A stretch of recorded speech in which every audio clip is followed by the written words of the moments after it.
अक्सर सुना हमने कि जब बैट्समैन का दिन होता है ना, तो दुनिया के जितना मर्जी बड़ा बॉलर हो वो उसको डिस्ट्रॉय कर सकता है, अगर उसका दिन है।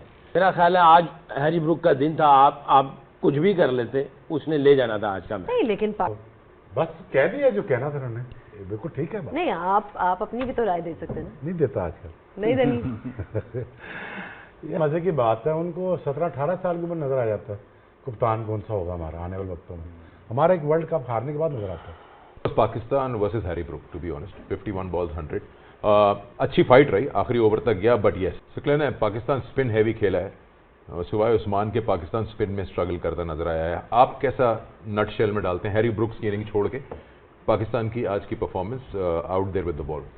देखें, अक्सर सुना हमने कि जब बैट्समैन का दिन होता है ना, तो दुनिया के जितना मर्जी बड़ा बॉलर हो वो उसको डिस्ट्रॉय कर सकता है, अगर उसका दिन है। और जिस तरीके से इसने आज बैटिंग की है, उसने आप आर्टिस्टिकली नॉक को जो किया उसने आज, क्लासिकल भी था, मॉडर्न डे भी था, इंटेलिजेंट नॉक भी था, मनूवरिंग क्या खूबसूरत उसने की है। तो उसने आपकी स्पिन डिपार्टमेंट को जो है वो बड़े अच्छे तरीके से उसने मनूवर किया और बड़े अच्छे तरीके से नलीफाई कर दिया उसने। उस्मान तारिक का ये जो हफीज़ कह रहे हैं, अगर मैं हेड कोच होता, कैप्टन होता, मैं भी उसको लेके आ जाता वहीं पे। बट जिस अंदाज से वो क्रिकेट खेल रहा है, जितनी सेंसिबल क्रिकेट खेल रहा है, उसने उसका तीसरा और चौथा ओवर कितने मज़े से उसने बाउंड्री भी फाइंड आउट की है। मेरा ख्याल है आज हैरी ब्रूक का दिन था, आप कुछ भी कर लेते, उसने ले जाना था आज का मैच। नहीं, लेकिन पाकिस्तान ने भी तो गलतियां की हैं। You got to look at that as well. Of course एक टीम के प्लेयर बहुत अच्छा खेला है। 4 आउट करने के बाद आपको नहीं लगता कि उस्मान तारिक से ही 2 आउट करवाने चाहिए? मैंने वही कहा ना कि उसका एक ओवर और बनता था।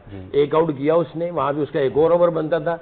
शादाब के 2 ओवर अच्छे थे, मगर जब आपको समझ आ रही होती है कि बैट्समैन बड़ा अच्छा खेल रहा है, 2 ओवर पे वो मजे से जा रहा है, मेरा ख्याल है 2 ओवर में उसने 11-12 रन दिए, उसको तीसरा ओवर भी करवा दिया गया। वहां पे T20 में तो आप बैट्समैन को सेटल होने नहीं देते हैं, 2 ओवर बहुत ज्यादा है। हाँ, उस्मान तारिक का बनता था क्योंकि वो विकेट टेकिंग बॉलर है, आप उसको 2 ओवर इकट्ठे करवा सकते थे, वहां पे उसका दूसरा ओवर आना चाहिए था। इधर इसका दूसरे ओवर के बाद तीसरा ओवर नहीं आना चाहिए था, इसको नवाज को ले आते या किसी और को लेके आते, ताकि बैट्समैन जो है वो 2 ओवर जब खेल लेते हैं वो सेट हो जाते हैं। तो यहाँ टेक्टिकल एरर्स जो है ना वो यहाँ पे नजर आए हमें। वो की मोमेंट्स होते हैं शुएब, दीज आर की मोमेंट्स। जिस टाइम पे आपने मतलब कि 3 विकेटें ले ली हैं, आपकी 3 विकेट्स इनिशियली आपको मिल गई हैं और आप मतलब एक पोजीशन में आ गए हो कि आप मैच अपने कंट्रोल में ला सकते हो, वहां पे these bowling changes that everyone is discussing, how important are they and how do you sum up today's performance overall?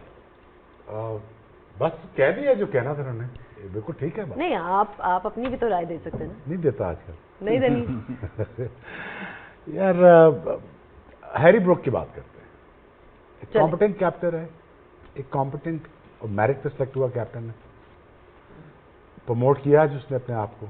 उसने कहा कि मुझे अपने आप को दायरे में लाना है। कोच ने कहा, उसको क्रेडिट किसको दे रहा है?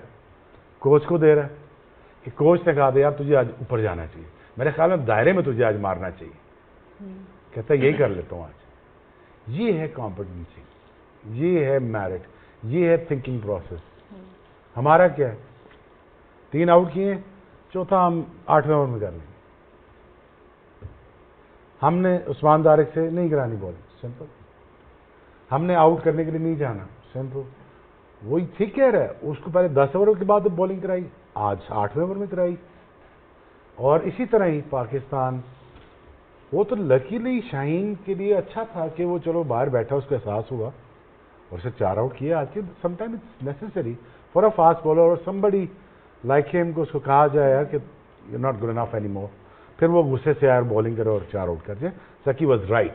सकलैन, आपने इंग्लैंड टीम के साथ काफी टाइम स्पेंड किया है and you know he seems to be quite fighting character in their dressing room. You know जिस किस्म का उन्होंने स्पीक्स ऑफ हिज कैरेक्टर ना, जो आज उन्होंने इनिंग्स खेली है।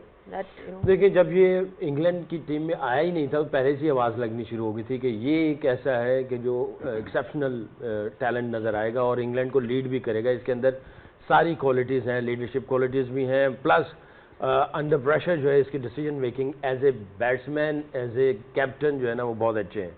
इन्होंने पहले से ही ये आवाज़ लगानी शुरू कर दी हुई थी और आज उसने जो डिस्प्ले किया है, इवन उसकी कप्तानी बहुत अच्छी थी। ऑब्वियसली आप ये सारी चीज़ें पहले वेल प्रिपेयर्ड होते हैं, आप पूरे स्पोर्ट्स स्टाफ के साथ बैठते हैं, जैसे गुल ने कहा मैचअप्स की बात होती है और किस तरह किसको यूटिलाइज करना है, फिर बीच में अगर आपने थोड़ा सा ट्वीक करना है, अपने बॉलर्स को चॉप एंड चेंज करना है, वो आप राइट टाइमिंग पे चेंज करना है सारा कुछ। आई थिंक उसकी सारी चीज़ें आज बहुत अच्छी थी। उसने जो यूटिलाइजेशन किया है बॉलर्स का, डॉसन को पहले लेके आया है, डॉसन के ओवर किस तरह उसने करवाए, आदिल रशीद को कैसे लेके आया, जोफ्रा आर्चर बीच में आया, विल जैक्स को थोड़ा सा जैसे भी लेके आया उसको, हालांकि उसका दिन नहीं था बट उसकी भी यूटिलाइजेशन वो कर गया जैसे उसे करनी थी। और उसके बाद जब आया तो ऑब्वियसली जब आपको हेड कोच कहता है कि भाई आपने ऊपर जाना है तो आपकी तरफ से भी रिस्पॉन्स आता है, दोनों तरफ से रिस्पॉन्स होता है। ये इन्होंने पहले ही बात कर चुके होंगे, ये स्टैट्स इन्होंने पहले ही देखा होगा, तो पिच को देखते हुए, पाकिस्तान को देखते हुए ये इन्होंने पहले से ही डिसाइड किया होगा। ऐसा नहीं है कि टॉस हो गया, सारी चीज़ें हो गई, अब इनकी बैटिंग आई तो उन्होंने अब जाके डिसाइड किया तू चला जा नंबर 3 पे, नहीं, ये 1 दिन 2 दिन पहले ही इन्होंने डिसाइड किया होगा। क्योंकि ये गौरव, इनकी जो सबसे बड़ी क्वालिटी है, their planning is absolutely spot on the day. Execution में कोई फर्क आ जाए वो अलग बात है, बट आई थिंक जिस तरीके से क्या मजे की बात है, उनको 17-18 साल की उम्र नजर आ जाता है कप्तान कौन सा होगा हमारा आने वाले वक्तों में। हमारा एक वर्ल्ड कप हारने के बाद नजर आता है कि कप्तान ठीक नहीं है। असल में पता है क्या शफी, वहाँ पे सिस्टम नीचे है ना, सिस्टम से नीचे से ही आपको अंडर 14 से कप्तानी दे रहे हैं। यहाँ सिस्टम ना बनाओ, नहीं ये तो आप किसी ने कहा है कि यहाँ सिस्टम ना बनाए, ऐसे तुझी कोई चीज सही कर ही नहीं सकते, आराम से निकल सकते। और टैक्टिक्स शुएब, टैक्टिक्स की बात हो रही है, टैक्टिक्स अगर अच्छी होनी है तो मतलब उसमें कप्तान का बहुत बड़ा रोल होता है कि वो टैक्टिक्स सही करे। तो आगा की कप्तानी आपने देखी है पिछले 6-7 महीनों में, व्हाटएवर, पहले भी, has there been any evolution as a captain? Has he learned from his mistakes? Where is he currently at as a captain, as a leader? I don't know, this is a question I need to ask in exactly 3 weeks time. Where is going to be as a captain in 3 weeks time? That is my answer. अगर आप इतने long term के सोच रखते ना तो आपको ये फैसला अभी 3 हफ्ते बाद ना करना पड़ता, because I don't think that is cut for role for this job when you call a captain. और अगर आप उससे एक्सपेक्ट कर रहे हैं मिरेकल एट नंबर 3 जो हैरी ब्रुक को और उसके साथ में ला रहे हैं आप, तो I am so sorry. His batting number has been discussed throughout the tournament. Right, one. Secondly, tactically captaincy देखते हैं, कैप्टन मटेरियल नहीं है वो, जबरदस्ती मेक शिफ्ट में बनाया गया था वो। एग्जैक्टली आपके सामने आ गई ये चीज, वो कितनी गलतियां करेगा। अगर वो छठा ओवर नहीं करा रहा उस्मान तारिक से तो कितनी बड़ी रॉकेट साइंस है। हम सारे खेले हुए हैं, हम सारों को पता है क्रिकेट यार, but again that you know I don't think that is cut for role and I don't think I can see him being a captain in 6 weeks time. वही बात होगी, अब सारा मुद्दा सलमान आगा पे आ जाएगा, मैनेजमेंट बीच में से ऐसे करके निकल जाएगी। और जिन्होंने बनाया है एग्जैक्टली वो बात के निकल जाएंगे, उसको सैक करके निकल जाएंगे। गलत फैसला लिया था। इसीलिए कमजोर बंदा चाहिए होता है ज़ैनब, इसीलिए कमजोर बंदे चाहिए होते हैं जब चाहिए। हाँ, अच्छी जॉब पे कमजोर बंदे चाहिए होते। तो ये जब सैक करना हो आराम से मुद्दा उन पे डाल के, अब सारा वर्ल्ड कप उस पे, अब सलमान अली आगा पे डाल देंगे ना। ये हिस्ट्री इसी तरह रही है। शोभी ये तो देखो ना, अगर आप कमजोर बंदे को लेके आ रहे हैं तो जाहिर है आपके ऊपर भी तो आएगा ना सारा कुछ। तो वाई आप इस तरह की चीजें कर रहे हो। भाई मैं अगर कमजोर बंदा लेके इसको आ जाता हूँ तो यार मैं कैसे मिरर में अपने आप को देखूंगा कि मैं कमजोर बंदे ला के फिट कर रहा हूँ? तो मैं आप मिरर में देख ही नहीं सकूंगा, मैं किससे बात करूंगा? कमजोर बंदा कभी काबिल आदमी को आने नहीं देता। नमस्ते साथियों, जय हिंद, जय भारत। हिंदी टाइम्स इंडिया में आपका स्वागत है। आप सबसे अनुरोध है कि वीडियो को लाइक करें, साथ में चैनल को सब्सक्राइब करें। दोस्तों, पाकिस्तान ने इंग्लैंड से हार गया, जिसके बाद पाकिस्तानी एक्स क्रिकेटर मोहम्मद आमिर, तानवीर अहमद, शोएब अख्तर, शकील मुश्ताक जैसे एक्स क्रिकेटर अब पाक मीडिया में आकर रो रहा है और पाकिस्तानी एक क्रिकेट टीम को रोस्ट कर रहा है और क्रिटिसिज्म कर रहा है बुरी तरीके से। तो मोहम्मद आमिर ने बोला था पाकिस्तान से पहले भारत वर्ल्ड कप से मतलब सेमीफाइनल तक नहीं पहुंच पाएगा, क्वार्टर फाइनल से बाहर हो जाएगा। लेकिन अब पाकिस्तानी भारत से पहले ये सेमीफाइनल तक नहीं पहुंच पाएगा और क्वार्टर फाइनल से ही बाहर हो जाएगा, जिससे मोहम्मद आमिर को अब रोना आ रहा है।